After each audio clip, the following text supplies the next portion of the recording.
Maayong bundag, sir. Ako day si Juby Mungaya Cabrilius. Sir, mauni siya ang final requirement sa counseling 2. Good morning, sir, once again. So, sige ka.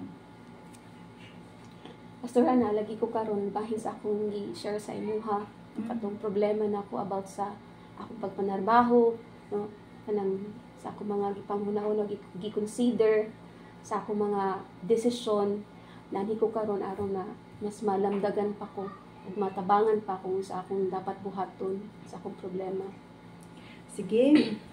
Maayong adlaw, sis. Salamat kaayo sa imong pag-share, no, sa imong gibati, no, dili gyud sayon ang imong giagihan karon. Andam po na naminaw ug salamat kay imong gi-share gyud ang tanan o sa tabang sa Ginoo pinaagi sa mga pag-ampo, tudloan gyud ta kung unsay hustong pagabuhaton sa atong buhi nga Dios.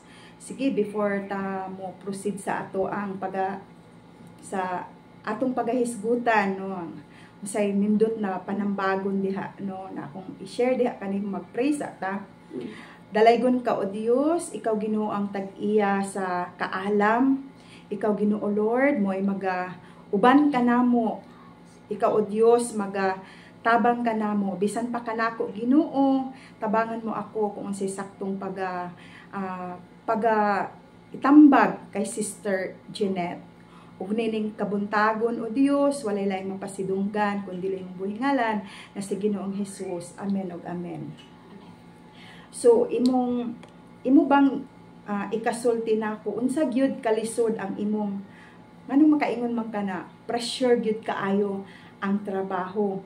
Unsa man day ang pinakadako nga hinungdan nganong gusto naman nimo muundang sa imong trabaho. So salamat sis kay imuhang gi-share na problema. Para nako normal gyud na siya na mga pagbati. Ang kakapoy, no, pressure gyud siya kaayo.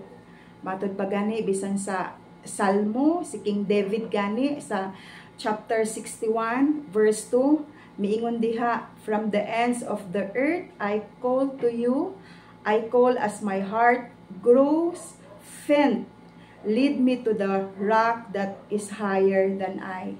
So, kana gyud no, kana ba na pagbati, valid jud kaayo na siya sis.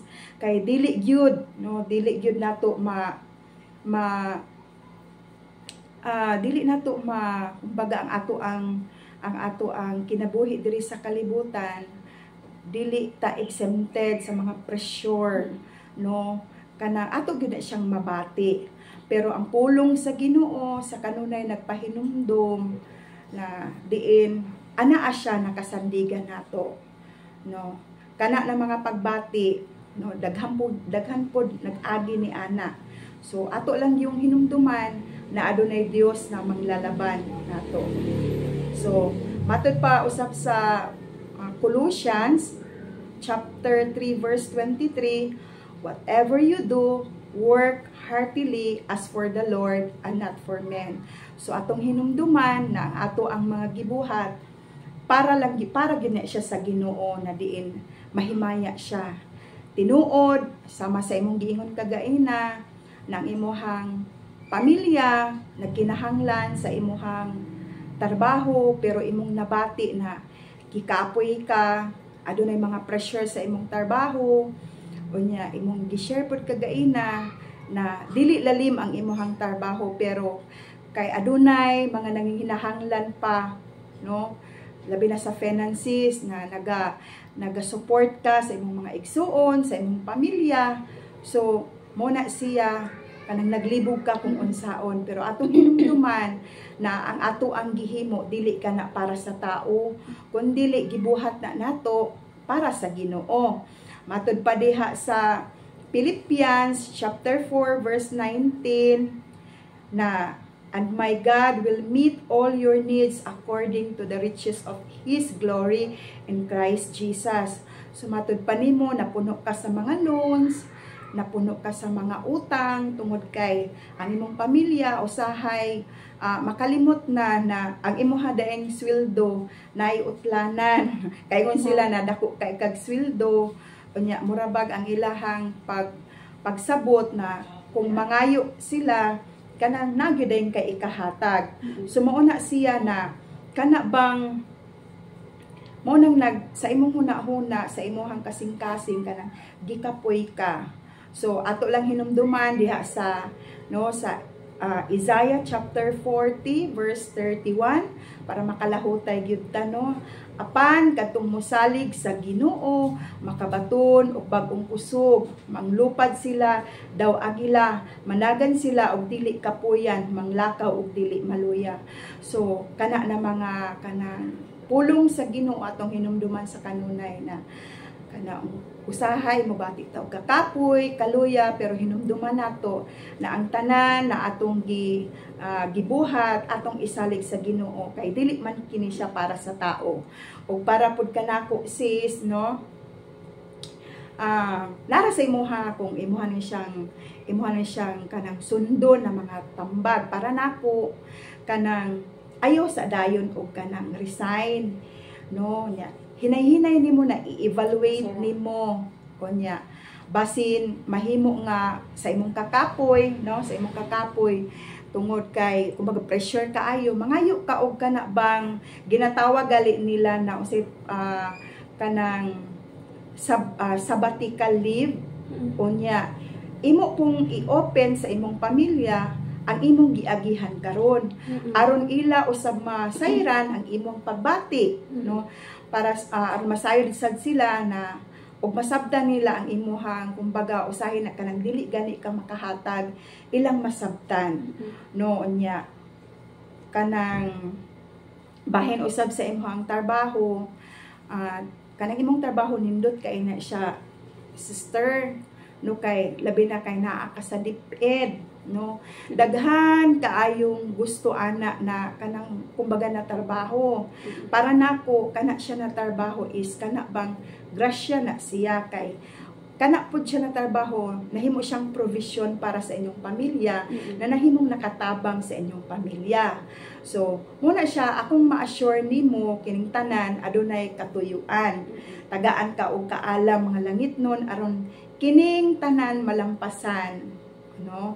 So imuha lang yung kanang bahin sa imong finances so para dili ka kana bang mabugatan ka tungod kay napuno ka sa mga loans kinahanglan imong i-manage ang finances nimo imuhang kana bang imong isulat kung unsa gyoy kana bang imong imong isulat kung unsa gyoy need no na kanang imuhang kanang mabayaran para dili kanang mapuno ka sa loans.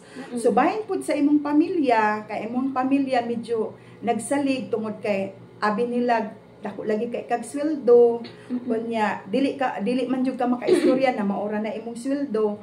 So karon imo siyang iistorya sa ila imong i-open sa ila para dili ka mabug-atan. So nagtuo pud ko na kana masabtan gyud na nila pag imo na nang iistorya. So kinahanglan na naapod yun kay prayer life no kana basi di ay kana bang nagampo-ampo rata ay mga panahon na tungod sa kadaghan natong mga gihuna-huna ang atong mga pag-ampo wala na naalahin diha sa Ginoo. So kinahanglan mag-rest jud ta sis unya naapod tay panahon sa Ginoo na kana bang kanang ginatawag gali nila na mamalandong gyud nga inana siya. So mo na siya sis kinahanglan lang gyud ta kanang prayer na atay kanang panahon gyud sa Ginoo dili nato kalimtan ang Ginoo. So mo na siya sis kinahanglan magpadayon ta nara sa imuha kung imo na siyang sundon kung kanang upadayon ba ka sa pagpanarbaho unsay kabubuton sa Ginoo. Mo ta akong giingon sa imuha kanang kinahanglan gyud usab magpagiya ta sa ato ang Dios. So matud pa diha sa kuan Mateo chapter 11 verse 28 Sis Jen, matod pa, come to me all who labor and heavy laden, and I will give you rest. Mo nang gingon no, duol kamo kanako, kamong tanan na mga gikapuyan o gibugatan sa inyong gipas-an, papahulayon ko kamo. So mo na siya, sis, mag-pray ta. Dalaygon ka o Diyos sa walay katapusan. Daghang salamat Ginoo sa kinabuhi ni Sister Jen. Padayon ka Ginoo magahatag og langit no, nakaalam kaniya kung unsay hustong pagabuhaton niya o Dios. Ang iyang kinabuhi Ginoo, imo kanunay Lord, giyahan ug walay laing mapasidunggan sa iyang kinabuhi kundi imong buhi ngalan na si Ginoong Hesus. Amen ug amen.